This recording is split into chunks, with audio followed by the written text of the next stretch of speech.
Well, we do want to check in with someone who has been in the room for every large financial sector combination during the credit crisis. That list includes JP Morgan Chase, Bear Stearns, Wells Fargo, Wachovia, PNC National City. Rodgin Cohen has been at Sulivan Cromwell for 40 years. He has been chairman there since the year 2000. We're pleased to have you with us, Raj, as always in set, especially rainy Friday morning. Before we get to this one-year anniversary of Lehman coming up next week, I want to ask you a big change at the top at Morgan Stanley. John Mack out, James Gorman in. What do you make of that? I just watched your interview with Bill Cohen. I thought he got it exactly right. I think John Mack did an extraordinarily masterful job in navigating through the worst financial crisis in 75 years. And although I don't know Mr. Gorman well, I do rely heavily on Greg Fleming's assessment, and Greg could not be higher on James Gorman.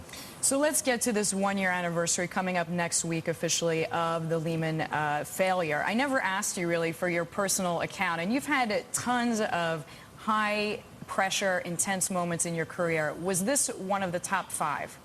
It was definitely one of the top 5 most intense, but it was also number 1 in being a disappointment, because to the very last I thought we would be able to pull it out, and it just didn't happen. Was there ever a moment that you were fearful for the U.S. financial system? I have to say probably every weekend, starting with the first weekend after Labor Day. We start always with Lehman, but I think the collapse of the GSEs and the conservatorship the prior weekend was an equally perilous time, and then it just seemed to be one crisis after another, weekend after weekend.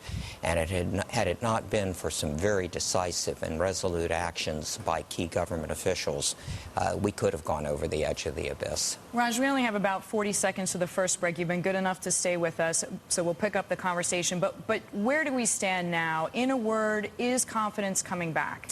It definitely is. We don't want to be overconfident. We are not out of the crisis, but we are definitely on the way back. When we come back, I actually want to talk to you about if you see the recent pickup in M&A activity that we've been seeing as a positive sign, or is it just about companies basically trying to look for ways to cut headcount? But we'll talk about that in just a minute. So we are going to be back in just a few minutes' time with more from Rodgin Cohen, chairman of Sulivan Cromwell.